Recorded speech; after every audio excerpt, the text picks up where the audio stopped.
Hello, hello. My name is Jess, and this is Patient POV.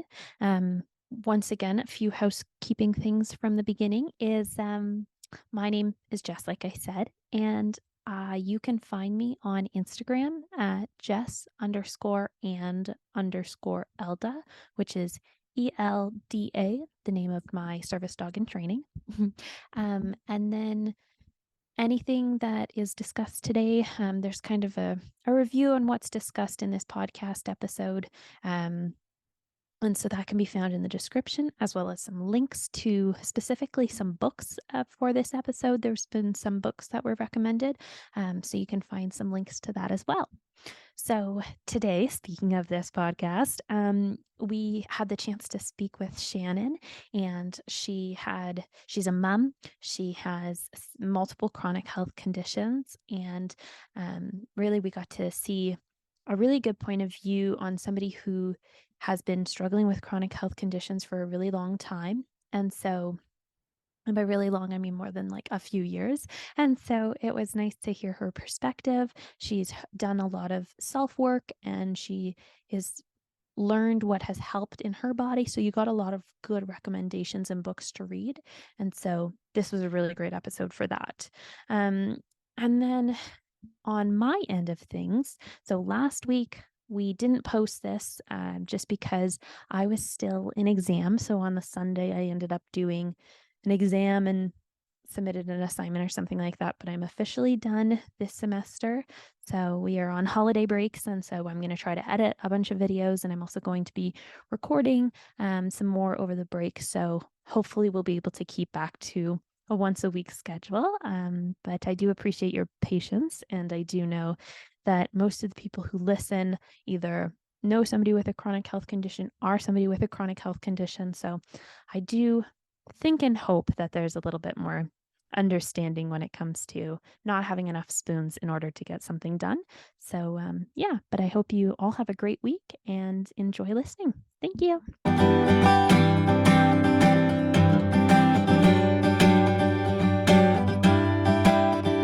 Hello, hello. How are you today? Well, I'm better now. Good, good, good. Pumpkin always solves our issues, eh? Yeah, yeah. Yeah. Or makes things a little bit better. Yes. Yes. So why don't you just start by introducing yourself and sharing a little bit of your health background? Yes, I am 48 and I grew up in Oklahoma. I'm Native American, so I'm from a couple of the tribes, Cherokee Nation. And so I moved to Austin, Texas, in 2014, and we love it here except for the weather. But the people here are so friendly, so we really needed a change, and we moved here on a whim. I had got Guillain-Barre syndrome back in Mm. 2014 and almost died. I was paralyzed and I was in the hospital for a long time, and we just decided life was too short. So let's go explore the world. So we were looking at houses on video, and we just didn't have a big plan, and I've always been a very organized person, so just to go where you don't know people and just kind of start all over, and my son was in second grade at the time. Mm, okay. Yeah. But my journey of chronic pain, I didn't realize this till years and years of meeting with various neurologists and therapists, all kinds of doctors. I have been dealing with chronic pain since I was 10 months old. I had third-degree burns on the back of my hands.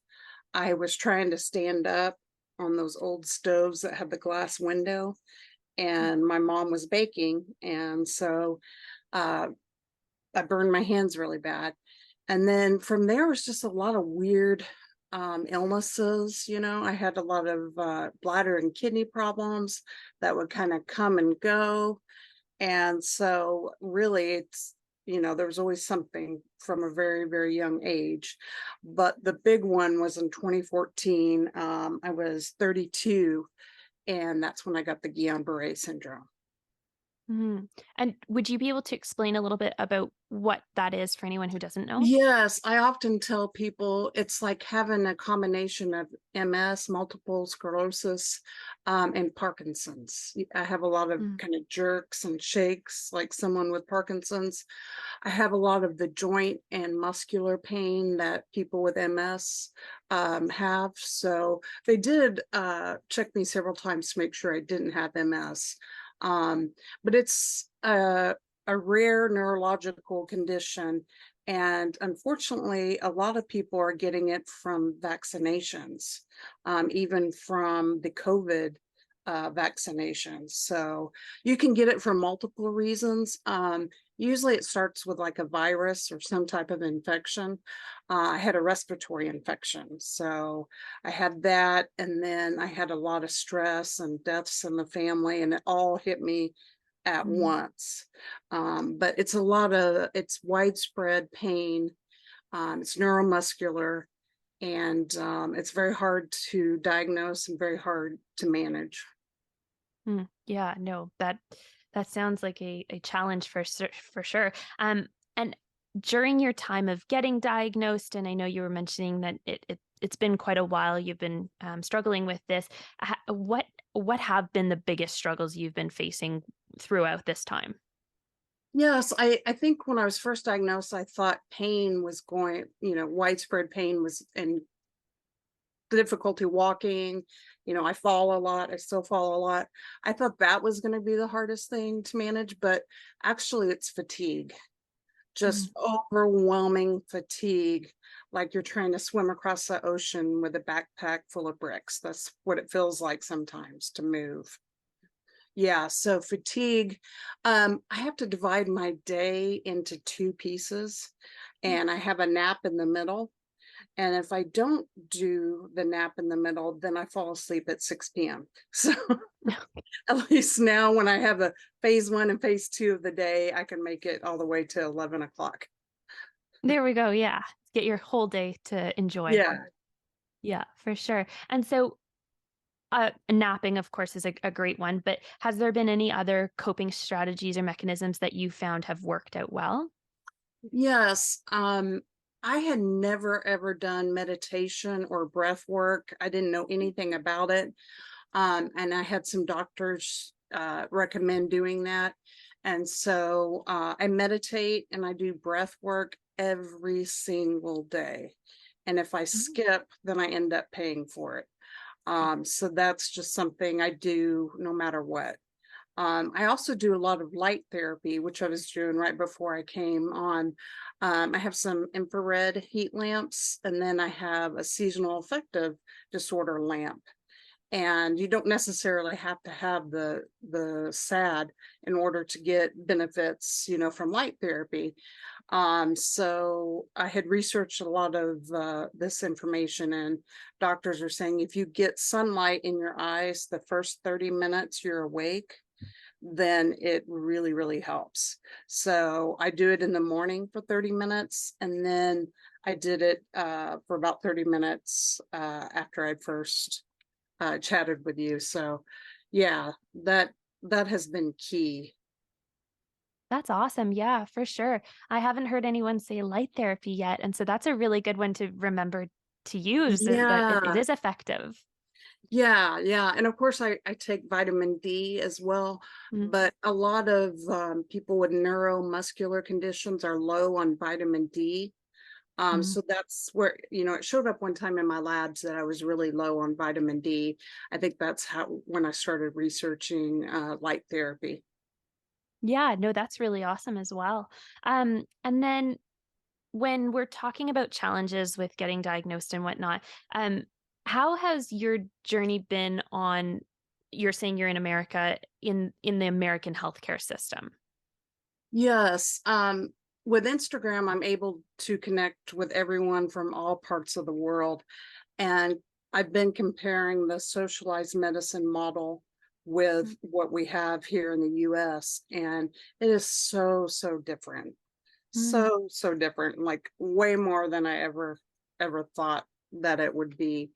Um, like here, we have to pay for everything. We pay an insurance company certain amounts taken out of our paycheck.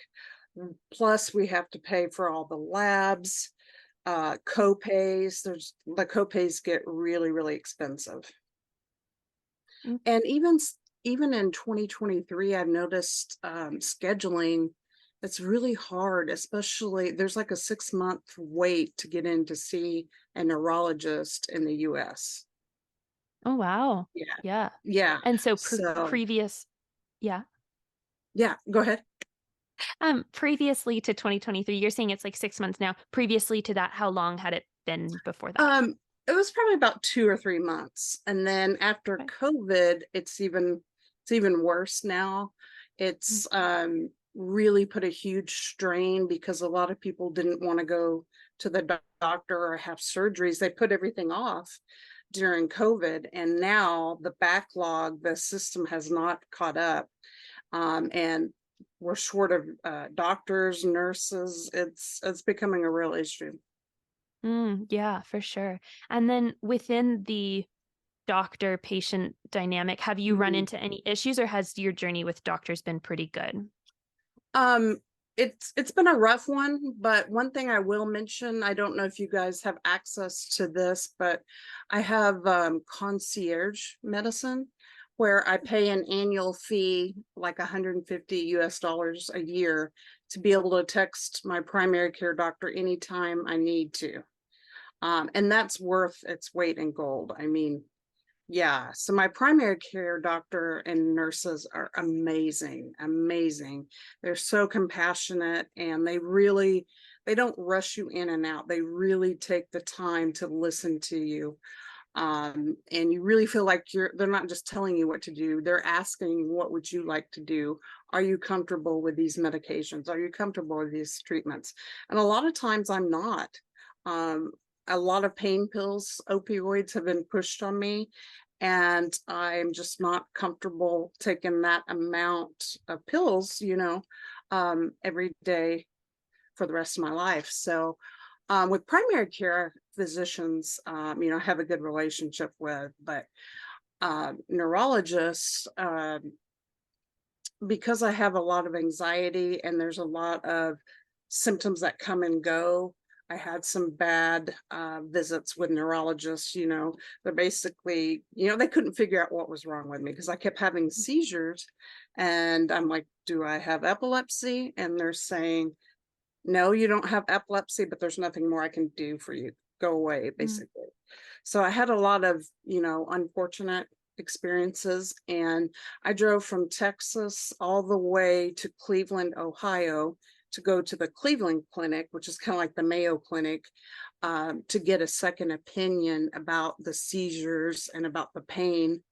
And I did like a 3-week chronic pain rehabilitation clinic where it was outpatient, but it was very intense. We did mm, occupational therapy, physical therapy. We did a lot of group therapy and individual therapy. And it was kind of like a whole package. And that was probably the first time I felt like I was getting an integrated functional medicine approach that was going to focus on healing the mind and the body and mm, not, just throwing pills at you. So a lot of the things they taught were coping mechanisms, how to manage a life with chronic pain without having to rely on tons of meds. Yeah. So And it so was, do yeah. you still do those groups now? I, That's what when I was there, I met a lady who started a nonprofit called the American Chronic Pain Association. And mm, she just happened to be at the same clinic that I was at 30 years before me. And everything happens for a reason. The director of the program was still there when I went. And so they said, I think it's really important for you to get into a support group. And I looked in Austin, Texas, and there were no chronic pain support groups. There was some mm, individual, like you had an arthritis group or a fibromyalgia group, but there was none focused on just chronic pain. So I started my own group in Austin, and I was affiliated with American Chronic Pain for about 7 or 8 years. And then during COVID, we stopped meeting in person, and then I discovered the world of Zoom. And so now I've created my own support group, and it's called Chronic Pain Connection. Oh, nice. That's wonderful. And can anyone in the US join, or is it region based? Yes, it started out being like a Texas thing, but now um, actually anybody in the world is welcome to come. The only problem is time zones get a bit challenging. Um, but if I can add, one of my future goals is to add more time zones and more groups, and Mm. more focus, like an international focus. Yeah, that's really awesome.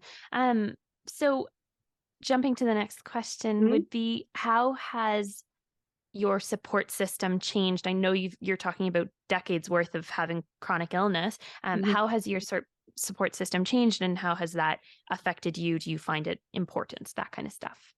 Yes, my husband went with me to the Cleveland Clinic, and he attended group therapy, and Mm, he got to hear what other people in chronic pain are going through, and realized, it's not all in my head. We're all going, this room full of people, we're all going through the exact same thing. And he got to meet other spouses and family mm, members, and really, he said he got a lot out of it, and he didn't understand what I was going through till he sat in this room with people, from all over the US, talking about their pain journey. So I encourage, and in my group, people are welcome to have their family members or friends come, because I really think it's important to involve the support system, to invite them to meetings. And then even if they can't come, just to be upfront, with your friends and family, and just say, I have a lot of medical challenges. There might be times I need to cancel on you. It's not personal. um just to be upfront with people, so there's no confusion, like, oh, that person canceled on me again. Yeah. yeah, yeah, and having those techniques on those conversations that you need to do and how to do it, right? Hmm. Yeah, for Yes, sure. You were mentioning before that you typically have a nap in the middle of the day. Do you have a kind of a daily routine or a day in the life of you? I do. I do start out with the 30 minutes of light therapy, Mm, and with my coffee, and I do adult coloring books. Coloring is so relaxing. A lot of people like to do journaling when they first wake up. I do not. I love coloring, and I faithfully color in my coloring book every single day. mm, And then from after that, if I don't have doctor appointments, then I try, I'm on Instagram a lot. I'm trying to make videos and spread awareness. And so I work on that for a couple hours, and try to maintain, I'm doing everything myself. So mm. I'm a bit overwhelmed, trying to manage my website and my book sales. This is my book that I self-published, and it sells on Amazon, and just trying to get the word out there, awareness. And so that part is really time consuming. But when I break into my meditation, I do something that's called Yoga Nidra. It is a guided meditation. So I recommend that to people that are new to meditation, or maybe have brain fog. It's kind of good to listen to that voice. And so that's kind of how I eat. I kind of slowly ease into the nap by doing the meditation that has breath work. And the breath work slows your heart rate, and it sort of preps my body for sleep. Mm. Nice, very nice. And then your afternoon is very similar to your morning? Not as I don't have as much energy in the evening, and neuropathy pain is typically worse at night.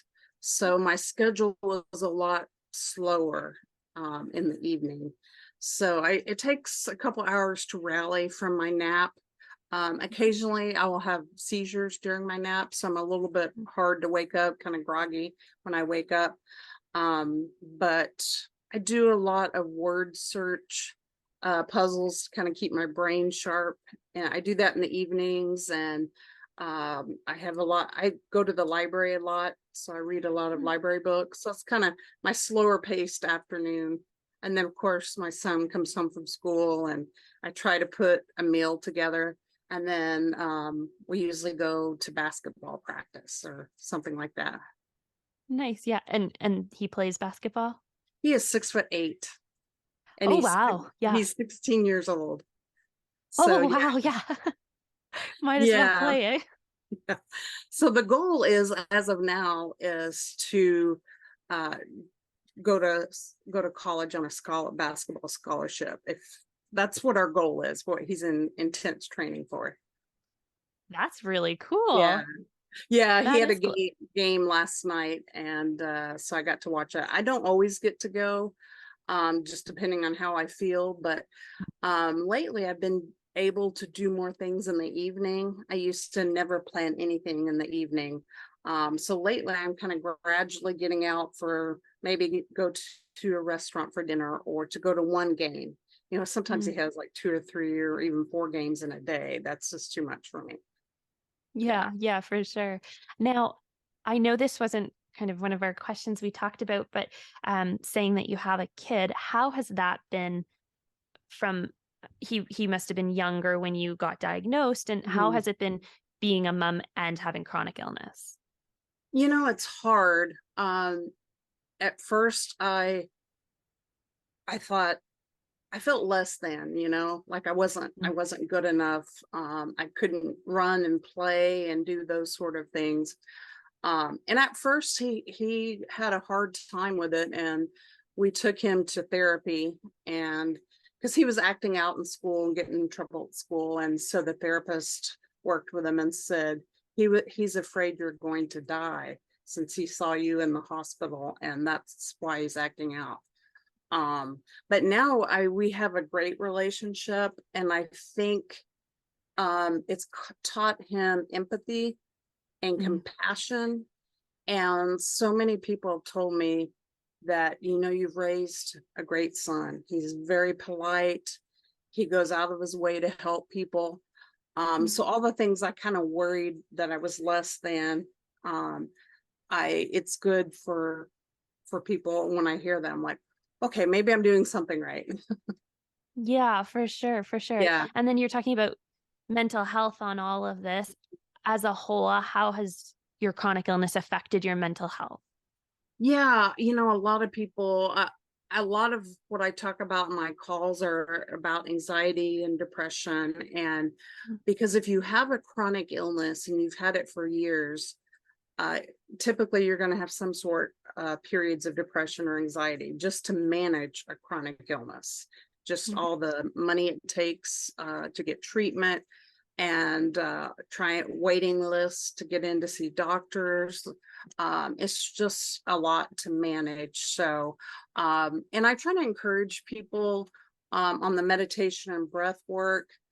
um a lot of people think, oh, that's just hippy dippy, it's not going to help. And I try to encourage people, even if you don't want to do a typical meditation, how about just get in a quiet room, turn the lights off, turn off all your electronics, and just practice sitting for maybe just a couple minutes at first each day, just to kind of reset your mind, which thus is going to reset your body. Is kind of what Mm. I focus on. I heard something once from a Dr. Dispenza. He says, you can't heal the body with the body, you heal the body with the mind. And Mm. so that's why mindset and meditation and breath work, and hobbies and journaling, all that plays such a huge part in the healing journey. Yeah, for sure, for sure. I love that. And so you're talking about the breath work and the meditation. You also mentioned coloring. Are there any other things that you do to either for mental health or just for you in your day that you Yes, think are good coping mechanisms? Yeah. yes, gardening. I try to Mm, spend as much time in nature as I can. I think it's so important. And I do a lot of grounding stuff, like walking barefoot through the Mm, grass in the garden and just really connecting to the earth. And I noticed that when I'm walking barefoot in the yard with all the flowers around me, I it's such a great distraction. I don't notice how much pain I'm in at that moment. Um, and I also started going to the library and getting actual books to hold. And I kind of put my digital Kindle down. And by going to the library and checking out books, it forces me, oh, I've got to return them by a due date. So that gives me one more chance to get out and have a social outing. mm, Um, and I also do a weekly Bible study at my church. mm, And some of these ladies, we've been in the same group for 10 years and we watched our kids grow up.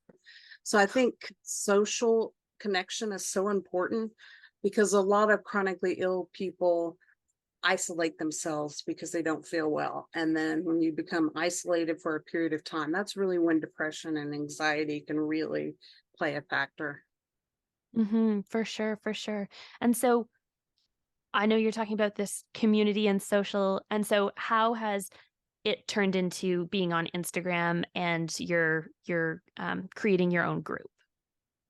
Yeah, I've always wanted to be a public speaker, but as a kid, I was so shy. And Mm, I really had to really push myself.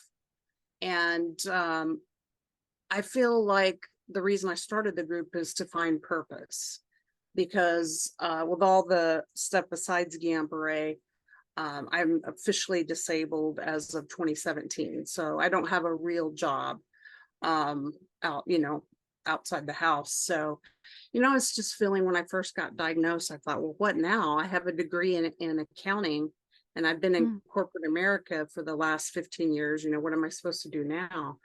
And when I went to the Cleveland Clinic and they recommended the support groups, that's when I first got the idea. And I started out using Facebook, and then, with all the algorithms that have changed, it became a little bit harder to mm. get your message out there because sometimes they would block posts, that sort of thing. So I find that Instagram's much easier for me to manage. I don't know all the fancy stuff, but I'm learning Canva, and Canva's free and you can make, memes or little messages. So that's kind of where all that started. That's awesome. And then I know you showed your book, but do you want to just talk about what your book is about and how that got started? Yes. Well, I always wanted to be an author, but I could never figure out what I was supposed to write. And then when I worked in corporate America, I worked for IBM and Verizon, which are huge companies in the US, well, all over the Mm, world. And I was a training manager. I would write training manuals for software and then train groups of people, with PowerPoint slides and that sort of thing. So I did a lot of training and I thought, well, what if I come up with a training manual for managing chronic pain? So that's kind of where it started. And then I had a friend here in Austin that had a writers group. And so I went to some of her writing groups and they encouraged me.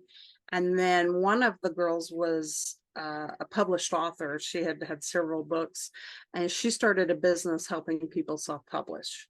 So she helped me self-publish, but it took about 5 years from beginning to end. There's a lot more pieces that you have to do than it was harder than I thought it was going to be. yeah. And what's the name of your book, just for anybody who's just listening? Yes, it is called Chronic Pain Hacker because Mm, it's giving life hacks for dealing with chronic pain. And then the sub part is because healing is hard.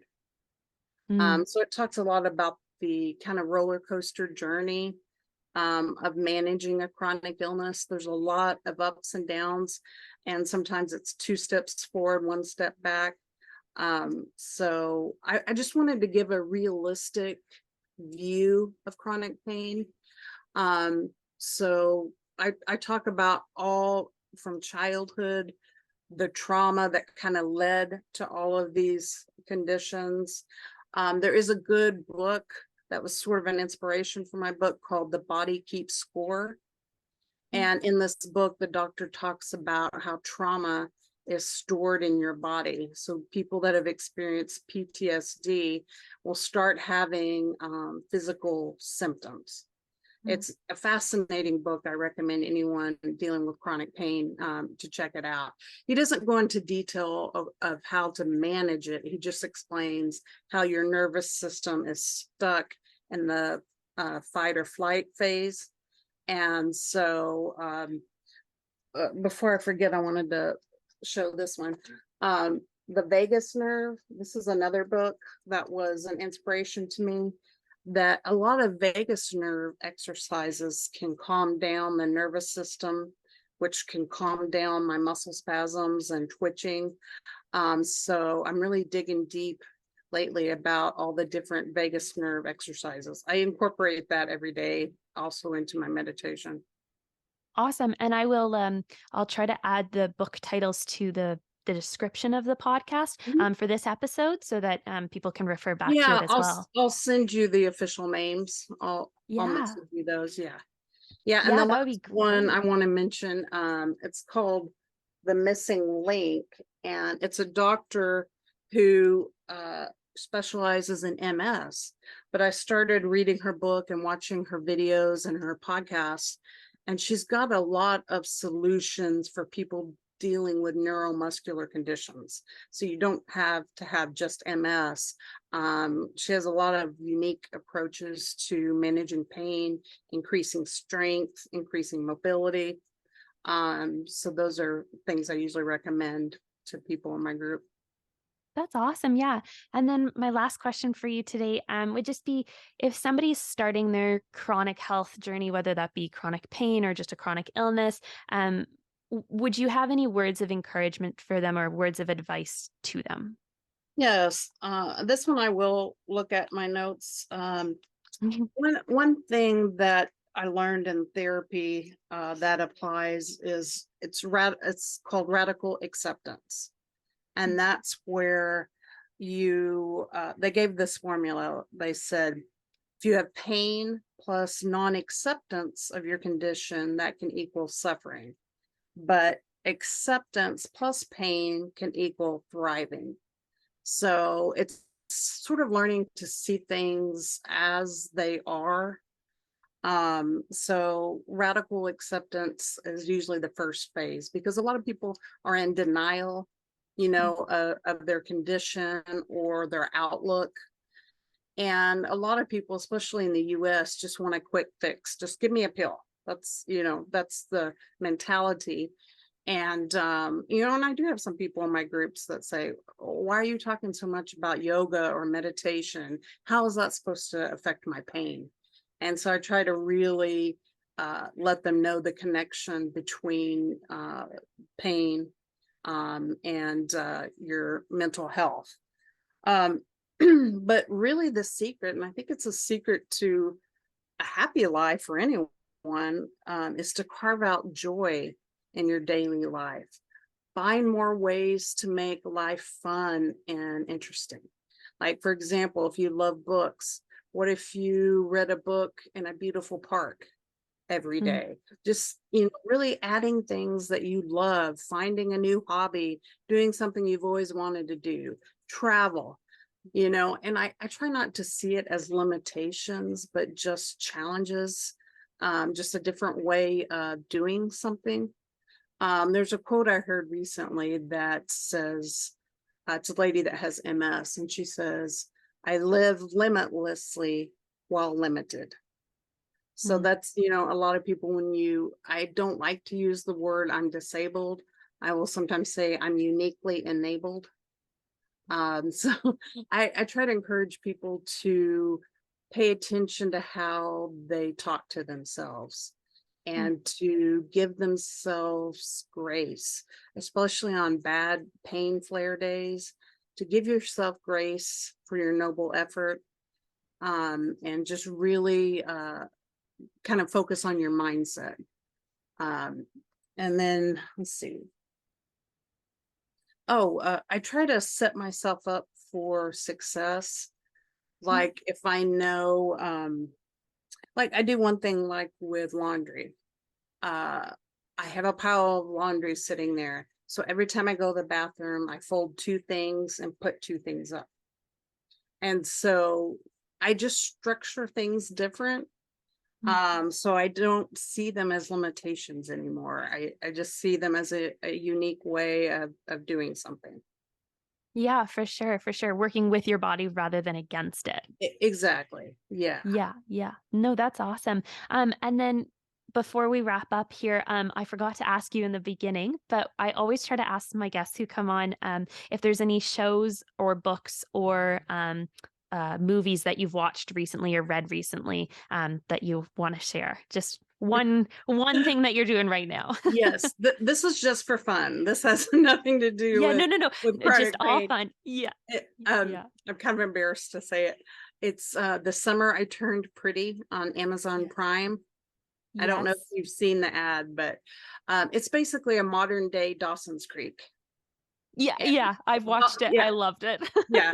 Dawson's Creek was my favorite show, and now this is my favorite show. And um, I watch it every single day. And my it gives me such joy. And my son teases me. He's like, "Mom, how many times are you going to watch that?"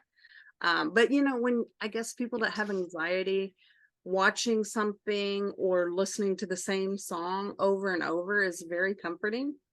Yes, very much Yeah, so. I understand that. yeah. So if you're a Yeah. girl and you like romantic comedy dramas, then that might be the show for you. The Summer I Turned Pretty. Yeah, for sure, for sure. I totally agree. I love it as well. Well, thank you so much for joining me on my podcast today. I really do appreciate you taking the time. Thank you so much. It was a pleasure.